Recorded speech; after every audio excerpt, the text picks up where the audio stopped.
Welcome to Normal Gossip. I'm your host, Rachel Hampton, and in each episode of this podcast, we're going to bring you an anonymous morsel of gossip from the real world. Welcome to episode 3 of season 8, y'all.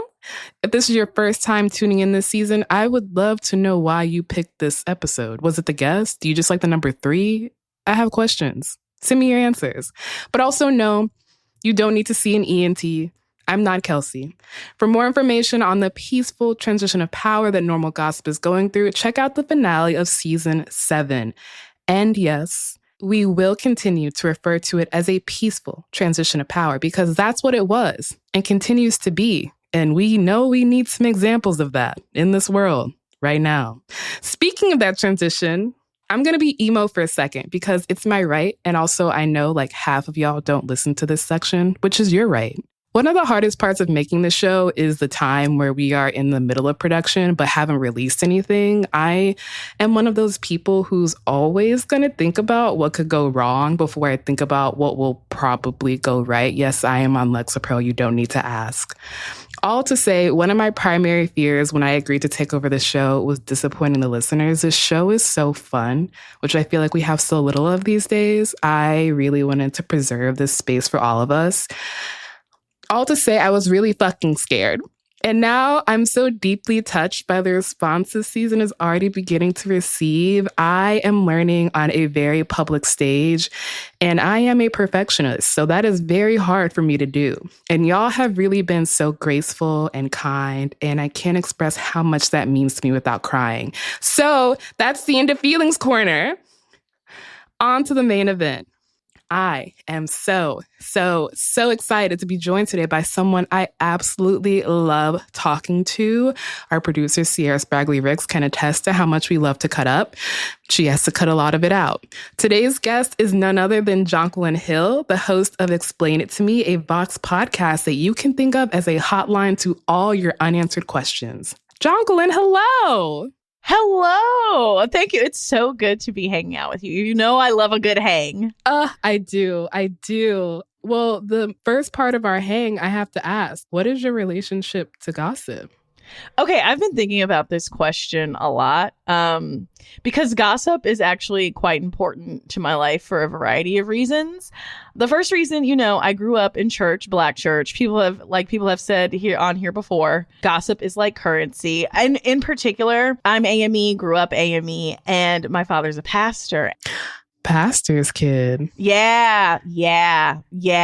Which, wow. Could be its own podcast. Truly. But in that tradition, they're itinerant elders, so they get moved from church to church. Mm. And, there are people that move them from church to church. And so you have to kind of keep your ear to the streets to be like, oh, did that church open up? Did you hear anything about this? Rumor has it that they're going to send so-and-so to such and such. And so that was sort of always in the background because even though my parents were like, get out of grown folks' business. So much of being an only child is if you're quiet enough, people don't notice you and you can remain in grown folks' business without them even realizing it. So that's when I was like, ooh, yeah, this interests me. I just like it because I'm a little bit messy. I love a little, hey, did you hear about blah, blah, blah? And saying no. And then, sitting down and having a little chat. Thank you. I love honesty and transparency here on this podcast. Speaking of gossip, I heard you have some for me. Yes. Okay. So I had the great fortune of getting my eyebrows threaded at a new place not too long ago. And, just making conversation with the lady as we're doing this. And she says, have you ever heard of the show Normal Gossip? And I thought, have I heard of Normal Gossip? I'm alive. I breathe air. I drink water. Of course I've heard of Normal Gossip. And she was like, oh, I have a story I sent into them because so many of my clients love it, but they haven't done an episode about it. And I said, one of my dreams is to be a guest on Normal Gossip.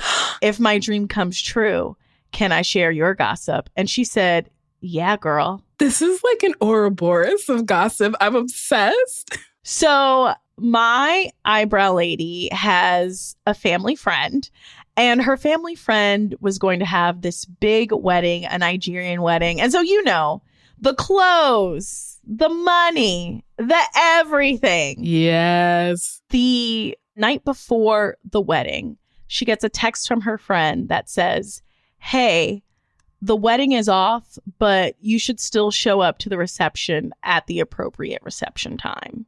What? That was my reaction. And that was also hers. So she's like, What? She's like, okay, maybe my friend has cold feet.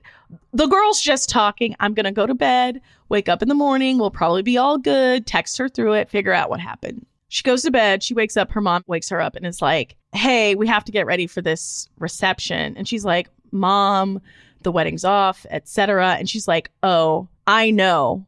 I'm aware.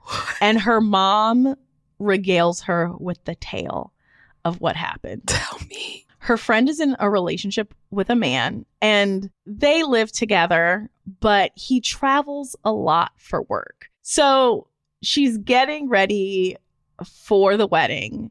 And I think like the night before, she had a makeup artist come do her makeup for like, because, you know, there's tons of events, tons of things going on. So many things, especially with the Nigerian wedding. I feel like there's like a ton of events. Yes, like just so much. The makeup artist tags her and the groom-to-be in her Instagram post. Okay.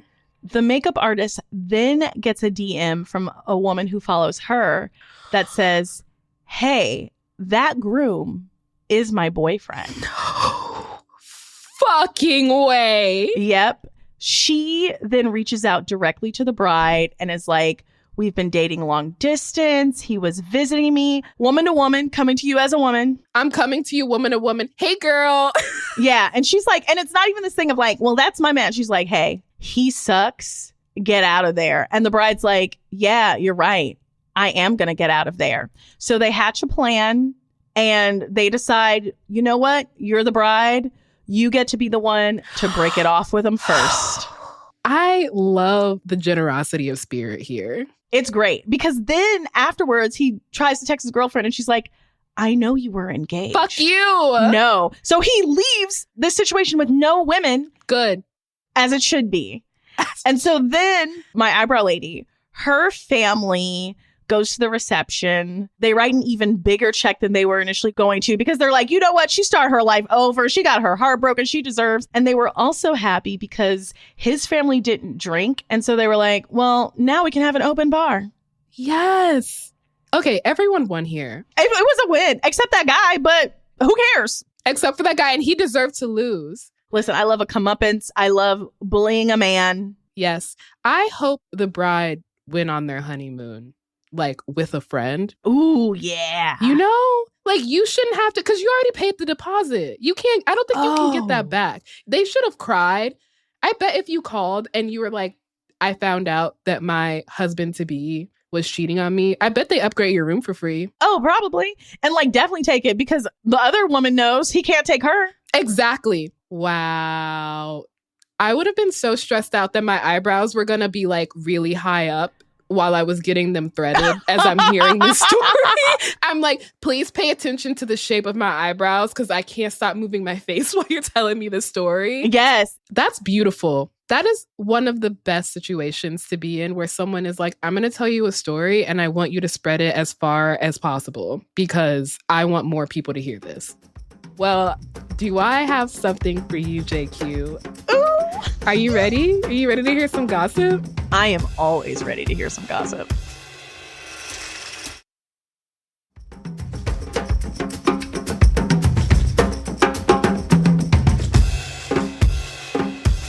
Today, our story takes place in a major city full of young professionals. Our friend of a friend, Iris, has just graduated from college. She feels exceptionally lucky to have found employment after graduation in the form of a fellowship. Okay. The fellowship doesn't pay a ton, but what it does do is give Iris 6 months to find full-time employment. And it pays enough that Iris can afford to stay in the city as long as she finds roommates and doesn't stay downtown. JQ, what's the last group housing situation you were in and how did you find it? Oh my gosh.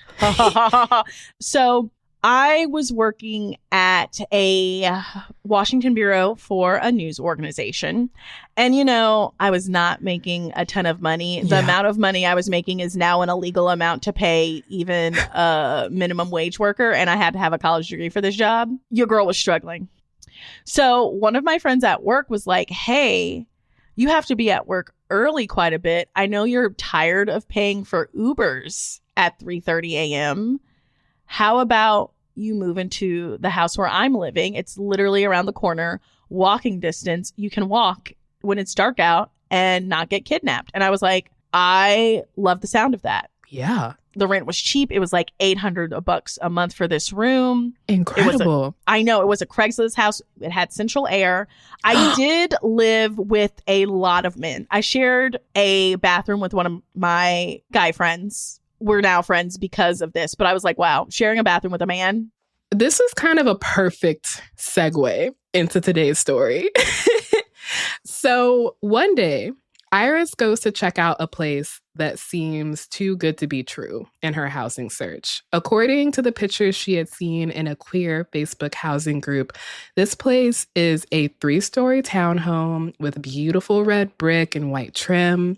There's in-unit laundry. The kitchen has a dishwasher. And in the pictures, it seems not just clean, but also well decorated. After the apartments that Iris has seen, this place looks like a palace. So the day Iris goes to check out this place, she's doing that thing where she's kind of telling herself that her expectations are low, when in reality, they're like sky high. Have you ever walked into like an apartment or a house and kind of just known that it was right for you? Oh, yeah. Yes, absolutely.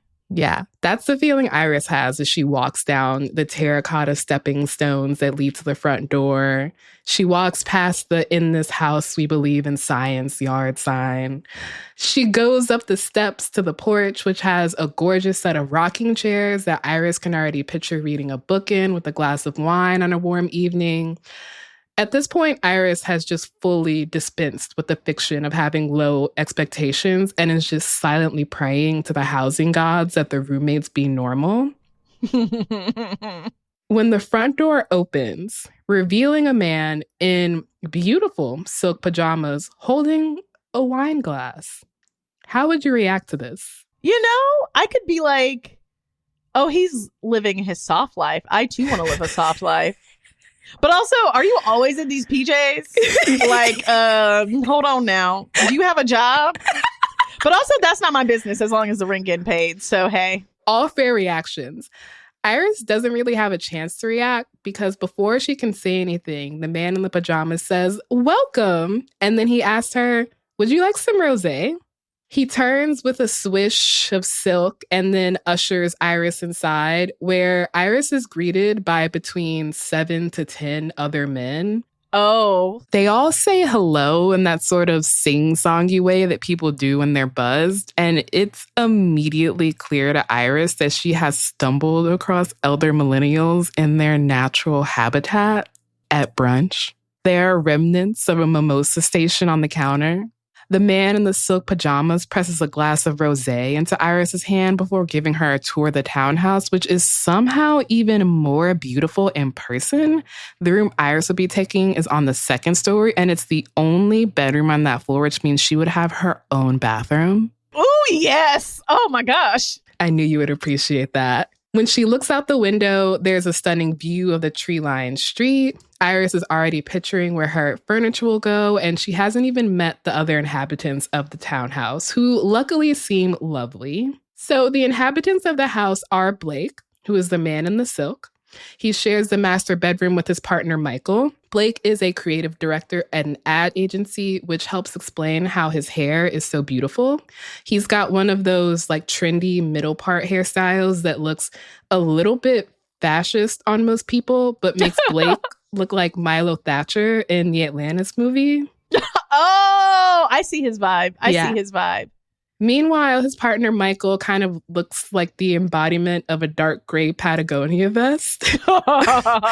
He's even wearing a button down at a brunch in his own house. Iris learns that the brunch is actually a welcome back brunch for Blake and Michael, who recently returned from their honeymoon. And despite having just met them, Iris is immediately thrilled for their recent wedding. The third roommate is Aiden, a bartender and a college classmate of Michael's. And then finally, there's the most important roommate of all, Noodle, Blake and Michael's border collie. Noodle is possibly the cutest dog that Iris has ever seen. Oh my gosh. Okay, so I see it. I see the sitcom unfolding. It's like, oh, we get into the hijinks. I'm the younger one. And I'm like, these are my elder millennial dads and their dog, and we're going to get through life saving money, etc. Exactly. And this is all the information Iris has before she has to make a decision. Wait, I don't like that. Hold on now. So, would you take this room? Hold on. We need to have a little sit down. We need to talk. Hey, what is the chore situation like? What's the bill breakdown? I'm going to have a few questions. I probably would have brought a friend with me. We would bring a tape measure because I need to know how the furniture fits. But admittedly, this is my 30-something brain and not my 20-something brain. So I probably would be like, how much is the rent? I can afford that. Okay. Yeah. So one of Iris's favorite shows is New Girl. So before she even finishes her glass of rosé, she says yes. Blake pours her another glass in celebration, and Iris is absolutely positive she has just made the best decision of her life. She moves in a few weeks later, and living in the townhouse goes great for the most part. What does that mean, the most part? What's that? I'm so glad you asked. Everything Iris loved about the apartment remains true. Her room, absolutely gorgeous. When the weather is nice, Noodle the dog wears a little red bandana on her walks. And when it rains, she has a little yellow raincoat. Iris is just constantly on the verge of tears looking at this dog because she's so perfect. And living with 3 men in their mid-30s as a 20-something fresh out of college has its perks. The chore chart is more detailed than most of Iris's final exams. But she hasn't seen so much as a fruit fly since she walked in. Plus, Michael and Blake take pity on Iris the first time they catch her eating ramen for dinner 2 nights in a row. If they have any leftovers whenever they cook, which is almost every night, they let Iris have them. Since Aiden works nights, Iris almost never sees him. It's kind of a dream until the first roommate accountability meeting. Okay, JQ, what do you think a roommate accountability meeting is? You either have it when an issue pops up, or if you're smart, you have it maybe regularly, maybe monthly, maybe other month, where it's just like, hey, how are things going? I noticed there are some dishes left. Can we please work on that? I noticed that, like, hey, you were a little late on your share of the internet. Like, let's work on that. Or like, hey, I want to have a party. Is that cool with y'all? Like, it's just the roommate check-ins. It could be healthy. It could also be a very big source of drama. So Iris has no idea what a roommate accountability meeting is. She just gets a text from Michael one night that says, looks like everyone's home. RAM tonight, queen. RAM is obviously the acronym for roommate accountability meeting. I would need that clarified because I would need to know what's happening. I'm like, hold on. What? Yeah. So RAMs happen once every quarter, and they are run by Michael. And he describes them as forums to address any unresolved issues. So in practice, what that looks like is a lot of calling in about improperly loaded dishwasher racks or unsorted recycling. Even Blake, who is Michael's partner, doesn't escape scrutiny. At Iris's very first roommate accountability meeting, Michael gently reminds Blake that clothes are not to be left in the washing machine overnight. And if they are, they must be washed again before being put into the dryer to avoid odor. Iris is like, I wish to never be called in.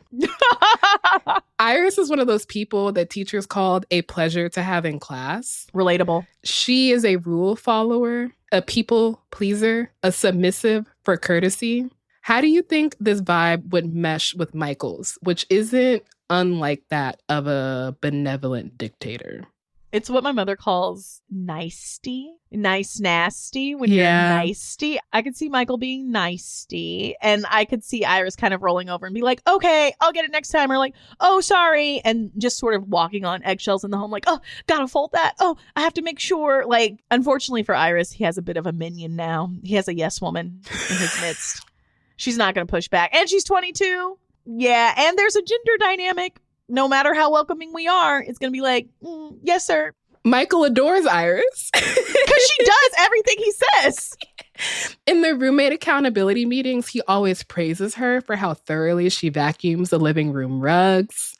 One time, Michael texted the roommate group chat with a photo of Iris's bathroom with a text that's waxing poetic about how clean the tub is. It also helps that Iris doesn't really think any of the house rules are super unreasonable. It's like, take the trash out on time. No dishes in the sink overnight. Perishable food in the fridge needs to be eaten or thrown out within 2 weeks. Oh. There are more rules, but they're kind of all of this nature. So it's less the rules and more the enforcement of them that lends Michael his benevolently dictatorial energy. Within a few weeks of moving in, Iris learns a few important facts. First, Michael isn't just the longest resident of the house. He's the owner of it. Iris wishes she had known that Michael is not just her roommate, but her landlord when she moved in. But it's too late for that. That's crazy to not disclose. Yeah. So important fact number 1, Michael's the landlord. Important fact number 2, Michael is a very talented woodworker. He had built not just the beautiful table in the dining room, but also the rocking chairs on the porch. All to say, Michael has good reason to be hypervigilant about coasters, which he very much is. Iris is honestly a little impressed by Michael's ability to throw a party that is both orderly and fun. She sees this ability in action on a semi-monthly basis because Blake and Michael are the party friends of their friend group. They're the kind of friend group that's going to celebrate National Pie Day, not because any of them are mathematicians or because they particularly love pie, but because it's an excuse to eat dessert and drink wine. I respect that. And it's at one of these parties that Iris is introduced to Teddy. JQ, do you have like tertiary friends? Oh, yeah, where it's like friends on the outskirts where I'm the main character of my own life. Yes. For instance, when there are large life events, it's like the show's not getting canceled. We're getting a spinoff. Oh, it's the season finale. We'll be back for sweeps. Like, that's how I think of it. And those like friends of friends. It's like, what a fun recurring character. Exactly. Teddy is a recurring character. He is a tertiary friend of Aiden, our hot bartender roommate who is barely present. If you ask Aiden, he honestly couldn't even remember how he met Teddy. But what Aiden does know about Teddy is that Teddy's workplace is always hiring, which is why Aiden introduces Iris to Teddy in the final month of her fellowship when she is desperate for a job. Oh, I love that. There are things from the girl boss era I have not let go, and one of them is networking. Teddy works for an arts education nonprofit that, like a lot of nonprofits, has a really high turnover rate. Iris immediately sets out to charm Teddy, which turns out to be really easy because Teddy also loves New Girl and also has a crush on Max Greenfield. After a few minutes of conversation, Teddy's like, I'm going to do my very best to make sure you get one of these jobs that have opened up. And he is true to his word. Iris gets the job and immediately decides that Teddy needs to become her new work bestie, which is very easy because Teddy is like me and could talk to a brick wall. How do you feel about pranks? Oh, I hate that. Do not prank me. Do not prank me. I do not like that. I do not. No. Ooh, now I just got so mad. Do not prank me. So Teddy loves a good prank. And he has a lot of thoughts on what makes a good prank. So good pranks have some important qualities. They have to be low stakes, but not lazy. So Teddy's not doing a whoopee cushion unless he's sitting on them. Good pranks cannot humiliate or embarrass the person being pranked. Okay. All right. And good pranks do not involve jump scares. Oh, okay. All right. Okay. Iris learns about Teddy's love for pranks within her first week of starting at the nonprofit. She comes into work one day and sees that the family photo that she had pinned to the wall of her cubicle had been replaced with an almost identical copy that had Teddy photoshopped in. Okay, that's a little funny. It's a good enough Photoshop job that Iris actually ends up keeping the tampered photo and displaying it alongside the original, which Teddy gives back immediately. So all in all, Iris is pretty pleased with her choice of work bestie. She's even more pleased when a few months after starting her new job, Teddy is invited to a party at the townhouse. Since he's a tertiary friend, he's not always invited. But this party is bigger than usual because it's a going away party for Aiden, who is finally taking the plunge and moving to Arizona. A couple of hours have passed in this party, and Iris is appropriately tipsy. Her and Teddy are gossiping in a corner about one of their mutual coworkers, one of life's great joys. When, in the middle of this conversation, Teddy turns to Iris and says, "Watch this." And without further explanation, he turns and kind of sidles his way across the room, right into a conversation with a few of Michael and Blake's friends. Iris is watching, not sure what Teddy is up to, and she only gets more confused when she sees Teddy's fingers slide across a bookshelf behind him until they come across a little decorative figurine. And then, without anyone but Iris noticing, Teddy takes the figurine off the bookshelf and hides it under his sweater. Teddy makes eye contact with Iris, who mouths, "What are you doing?" And Teddy winks and then gives a signal that says he'll explain later, just play it cool for now. What do you think is going on? I don't know. It's giving Fleabag. You know how, like, in Fleabag, she steals that statue? Yes, in the first season? Yeah. But also, this is why I hate pranks. Stop. Be normal. So, since Iris has lived in the townhouse for about 9 months now, she is more than familiar with the figurine that Teddy has just nicked. It is about like 8 inches in height, and it's made from that sort of shiny gold metal that almost everything in anthropology is made out of. But the most important thing about this statue is that it looks exactly like Noodle the dog. It looks so much like Noodle that when Iris first noticed it a few months after she moved in, she had asked Blake which had come first, the dog or the dog statue. Blake had sort of rolled his eyes and been like, "Oh, that fucking thing is so tacky," before explaining that it had been a wedding gift, one of those things that he and Michael had thrown onto their registry after too many Prosecco's.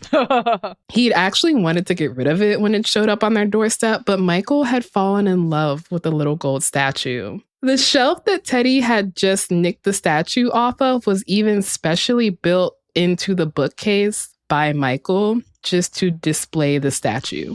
That's a little crazy. So as soon as Iris gets a moment to ask, she's like, "Teddy, why did you take that statue? You know Michael loves that thing, right?"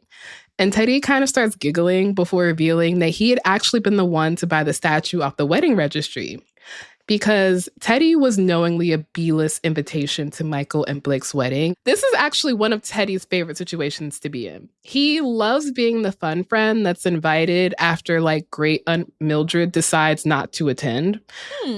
But part of being that friend meant that almost everything that was both affordable and practical on Blake and Michael's wedding registry had already been bought by the time Teddy was invited.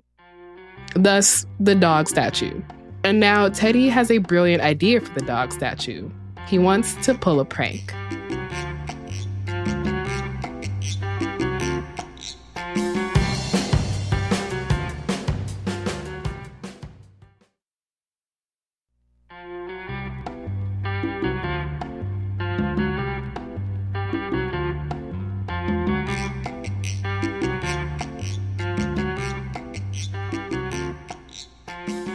Teddy has this brilliant idea of doing a flat Stanley with the Noodle the dog statue, which basically entails taking pictures of the Noodle the dog statue in various locations across the city. Do you remember Teddy's rules for a good prank? Ooh, low stakes, not embarrassing, no physical situations. Yeah. Do you think this qualifies? I mean, I guess it's low stakes. It's not embarrassing, but it is a thing of like, oh no, where's my statue? And now I'm tearing up the house. I'm concerned. I'm crying. I'm probably gone on a witch hunt with several friends. My man hates it. I'm about to accuse my man of hiding it because he hated it. Therefore, he hates me. Why are we even married if you hate me? Now we're divorced. I love how quickly this escalated to divorce. I live life on the edge. So I have a feeling you think Michael will not take kindly to this prank. He's very particular. Yeah. No offense to Virgos, he sounds like a Virgo. Yeah. So at this point, Iris has had several rosé Jello shots. Oh, that's great. And she's remembering how funny the Photoshop picture of her family is and how much she loves it now. And Teddy's her work bestie, which is the most sacred of relationships when you're 22. So Iris says, go forth. I'll keep your secret. Do you think this is a good idea? I would not have said go forth. I'm just a very I didn't see. I'm not involved. My name's Bennett and I ain't in it. Yeah. So the next day is Saturday, and it's the kind of typical Saturday morning after a party. Everyone is sort of barely conscious. The townhouse is immaculate, though, because of Michael's post-party protocol, which is called post-party protocol. Iris is watching Michael perform the second part of his inspection when she sees his spine sort of stiffen. A second later, he drops his cup of coffee. Oh. Blake, who's been hanging out on the couch with Iris, is like, babe, what just happened? Because Michael doesn't drop things. Michael turns toward Blake and Iris. He's as white as a sheet. It's gone, Michael says. Iris starts kind of sinking into the couch. She's like, I'm not here. And Michael's like, the statue of Noodle, it's gone. Blake's like, oh, is that all? Michael is apoplectic. He's like, is that all? Is that all? What do you mean, is that all? Did you not hear me? It's gone. Someone stole it. Blake's like, honey, I don't think anyone would steal that statue. It probably just fell behind the bookcase or something. Iris is like, yeah, it's probably behind the bookcase.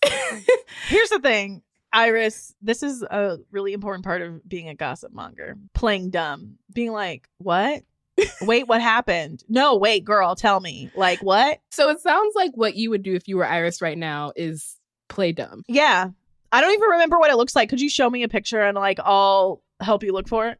You and Iris are actually on the exact same wavelength here. So Iris just kind of keeps her mouth shut and helps Michael when he asks her for help searching the area around the bookcase. She helps him when he widens the search to the living room. She helps him when he widens the search to the dining room and the kitchen. Within an hour, they have searched the entire townhouse. And as Iris expected, the statue doesn't turn up. Blake cares no more than he did an hour ago. When Michael returns to the living room, Blake very gently is like, babe, we can just buy another one. I'm pretty sure it's from West Elm. But do you have anything in your house that you're just maybe a little too attached to? Something that if it was gone, you would just be like, I know I'm not acting rationally, but I'm so upset. Oh, girl, all types of stuff. For instance, I went to the Renaissance World Tour and I picked up a little silver cowboy hat. I was like, that'll be my little thing. Here's the thing. Big Beyonce fan. I have the memory of the show. I've had parties and people love to put my little cowboy hat on when they leave the party. And if someone walked out with it, I would be like, oh, my cowboy, it's my cowboy hat. But it's not the end of the world because it's you're going to Cowboy Carter. Get another hat. No, that's real. So Michael burst into tears after this. Oh, Michael. And at this point, Iris is like, I gotta get out of here. She has done enough fake searching that she feels able to go safely hide in her room at this point. As soon as she's in her room, she checks the Partiful invite and sees that Michael has just written a post that starts with, I have been a victim of a crime in my own home, and ends with, I will find you and report you to the proper authorities. Michael has also replied to his own post with a photo of his tear-stained face so that the thief can see the emotional damage that they've wrought. That's probably how I'd react if I received that text. I'd be like, girl. Iris is panicking. She texts Teddy, who seemingly isn't awake yet. And Michael is starting to go vigilante mode. He spends an hour squirreled away in his office and emerges with bloodshot eyes and a stack of posters that have clearly been hastily designed on Canva. The poster includes an image of the statue, an image of Noodle for reference, and it offers a $250 reward for any information. Not even the return of the statue, just information. At what point do you think a prank becomes a crime? When there's bloodshed. That's a good line to draw. Yeah. Yeah. So Iris makes up a birthday party she has to attend that night so she doesn't get roped into spending her Saturday night posting flyers for a statue that costs like $75 max. And it's as she's leaving for her party that Teddy finally texts her back, and she calls him as soon as she's a block away from the house. I'd be even further. Child, let me go a metro stop away. I'm not about to play with y'all. Iris is like, dude, you have to return the statue. Michael's freaking out. And at first, Teddy's like, you're just not used to pulling pranks. It's fine. This always happens. But then Iris makes him check the particle where a witch hunt is currently ensuing. Only one lone voice of reason has commented, maybe it was just a prank. To which Michael has responded, anyone who knows me knows that I do not like pranks. Okay, Michael and I have that in common. Don't prank me. Do not prank me. What do you think are Iris and Teddy's options here? Okay, here are the options. Teddy, you have taken your Polaroids, you did your flat Stanley, you return it and include a very nice bottle of wine, maybe some cash money moolah for this man's dramatic ass. Yeah. This really is like an episode of New Girl, so she got exactly what she wanted. Because the thing is, if Teddy sneaks back in and puts it in there, it's going to be very obvious that it was Teddy. Yeah, he's a tertiary friend. What they're going to have to do, Teddy is going to have to get the statue to Iris. And somehow Iris is going to have to get it back in there when hopefully none of them notice. Iris is like, why don't I just come to your place, get the statue, and I'll return it. Teddy is immediately like, you can't return it. I don't want you to get into any trouble over my stupid idea. He's like, what if I just deliver it to the door and run away like ding dong ditch style? Iris is like, that's not going to work. Michael and Blake have cameras at every door to the house because this neighborhood is notorious for package thievery. She's like, the minute they find the box, they're going to go back through the camera footage to find out who left it, and they're going to see that it's you. And so Teddy's like, oh, damn. And they're both quiet for a minute. And then Teddy's like, okay, what about this? What if I hire an Uber driver to come pick up the statue from my place and then drop it off at y'all's place? That way, it'll be someone Michael and Blake can't recognize. Do you see any problem with this plan? It's doing a lot. I guess. But also someone has to be there to pick it up. I don't know. Mail it to them without a return address. Iris can't really think of anything better, so she's like, yeah, fine, whatever. Teddy has plans that Saturday night, so the reverse heist will have to take place the next day. So Iris spends the next day and night just sick to her stomach from stress. Missing statue posters are just plastered across their neighborhood. When Iris ventures outside her room, she can hear Michael and Blake talking in tense, hushed tones in the kitchen. At one point, Aiden and Michael actually get into a little fight. Michael is convinced that since the statue was stolen the night that Aiden had control of the guest list, that Aiden should be doing more to help find the statue. Aiden is busy packing to move to Arizona and preparing for his shift at the bar. And so at first he's calm and he's like, I'll do as much as possible. I text my friends, et cetera, et cetera. But then he starts getting a little angry as Michael kind of keeps badgering him. And finally he says, none of my friends would want your stupid statue, which is real and fair. What maybe isn't fair is what Aiden says next. Aiden, perhaps emboldened by the fact that he's moving out, is like, and another thing, fuck your roommate accountability meetings. This isn't HR, it's a house. Ooh! Although I do think I don't know, I'm a check-in. Maybe Michael and I are just girl bosses lost in the wrong era. Because you do have to check in. But everyone should take turns running the meeting. Aiden also tells Michael that he will not be sharing his special spicy mojito recipe when he moves out, which is Michael's favorite recipe. So morale is bad in the house, all to say. The only person no one is angry at is Iris, which is maybe why Blake asked Iris if she'll watch the Oscars with them that Sunday night. He even says he'll buy her takeout.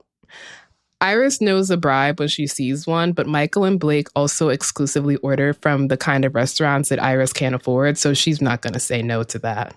This is exactly how Iris finds herself on the couch between Blake and Michael, who are talking to each other in that sort of clipped tone that couples talk in when they're fighting, but there's someone else in the room. Oh, they're keeping it cute. Why'd you invite me? Just fight. So they're watching the 94th Academy Awards. It's Sunday night. It has now been 33 hours since the statue went missing. Do you watch the Oscars? Most of the time I do. I did not this year, but most of the time I do like an award show. The thing about the Oscars, though, they don't have a lot of musical performances, and that's kind of what draws me in. That's fair. Iris doesn't really care about the Oscars that much, so she sort of just like half watches the ceremony, which is pretty boring that year. She's mostly watching her phone. The ceremony has just cut to commercial when Teddy finally texts her that the Uber is on its way to him. Iris is like, thank God my long national nightmare is almost over. A few minutes later, Teddy texts Iris again. He writes, okay, change of plans. Iris's stomach just drops. Apparently, the Uber driver had gotten freaked out by Teddy's request. Teddy had to show the Uber driver what was in the box that he had wanted delivered. And even after seeing the dog statue, the Uber driver had made Teddy get in the car too. So Iris is beginning to sweat. Luckily, they had ordered Thai for dinner, so she can blame her sweating on her extra spicy drunken noodles. Best documentary feature is about to be presented as Iris is sweating and Teddy is updating her on his location. Iris isn't just nervous because all of this is categorically insane. She's nervous because she knows that to get to the front door of the townhouse, you have to open like a little fence and go a couple feet to the door. And the sound of the fence opening always makes Noodle bark. She texts Teddy like, remind the driver that he shouldn't linger at the door too long. And Teddy's like, okay, got it. Iris is staring at the TV screen, seeing nothing. She barely registers Chris Rock say, Jada, I love you. G.I. Jane 2, can't wait to see it. Do you remember what happened after this? Keep my wife's name. So Iris just immediately forgets her reverse heist because without warning, Will Smith goes from laughing at Chris Rock's joke to climbing up onto the stage and, well, we all know what happened next. Immediately, the room dissolves into shrieks of, what the fuck just happened? Was that part of the show? Oh my God, was that real? A full 10 minutes pass before any of them think to check their phones. At which point, Iris learns that her reverse heist has hit yet another roadblock. Because while Will Smith was slapping the shit out of Chris Rock, the Uber driver had been getting more and more freaked out. And the situation isn't helped by the fact that as the car gets closer and closer to the townhouse, Teddy is just sliding further and further down the seat so he won't be visible from the outside. Instead of delivering the box to the door as planned, the Uber driver sort of just like chucked it over the fence into the front yard, which is why Noodle hasn't barked. Iris is like silently dying inside. She keeps checking the app on her phone that's connected to the cameras to check on the package, which she can see is like right in the front yard. Luckily, Blake and Michael are engrossed in their phones trying to figure out what the fuck just happened on screen. There's like Zapruder film level analysis happening online of the minutes leading up to and immediately after the slap. Iris feels insane. She's like, what is going on tonight? Finally, Blake gets up to let Noodle out for the last pee of the night. And from the front porch, Iris hears Blake say, what the fuck is that? Ooh. Blake comes back into the house with the box and is like, did y'all order something? Michael and Iris are both shaking their head no. Iris is just like vibrating out of her skin watching Blake open this box. Let's open it. What's in it? She's channeling Oscars worthy performance as she leans in. And it's a little easier to do because she's genuinely worried that the statue has maybe gotten damaged as it got thrown over the fence. So the gasp of shock she lets out when Blake pulls the unharmed statue out of the box is only half fake. Oh my gosh. The house immediately descends into chaos for the second time that night. Michael screams and then cries and then goes to check the footage from the video cameras. This time, Iris's shock is all real. Because the Uber driver was trying to keep as much of a distance from this whole thing as possible, real, fair, same, he didn't come close enough to be caught on camera. Oh, wow. So all the camera sees is his arm tossing it in. Iris immediately texts this to Teddy, who is already safely home. Meanwhile, Michael just starts going theory mode. He is no longer convinced it was one of Aiden's friends because the thief obviously knew the exact visual range of their security cameras, which means it had to be an inside job. Oh, no! But what? Oh, can't you just be happy? Well, Michael tries to get everyone to speculate with him about who could have possibly done this, but no one is biting because Iris is obviously keeping her mouth shut, and Blake is far more concerned with figuring out why Will Smith just slapped Chris Rock. You know what? I would have gaslit Michael and be like, Michael, did you do this? Michael, I know you live for drama. Michael, did you steal your own statue for the drama? Well, that's pretty much the end of the story. If you're Michael, do you ever let this go? Honestly, at every party, I'd be like, you guys want to hear a mystery? The weirdest thing happened. It was so weird. Well, that's our gossip today, Jonquilyn. Oh my gosh. Thank you so much. Wow. I went on a journey along with Michael. We went on a journey together. Oh my gosh. There really is nothing like housing hijinks because it's like, who are these people and why are we doing this? No, exactly. Staying with random roommates is just like, you're not my family. And somehow we are so intimate. Yeah, it's like, wait, are you my chosen family? Exactly. And then it's like, no, we're just bound together by a lease. Wow. I'm so glad Noodle and Gold Noodle are okay. We love Noodle in this household.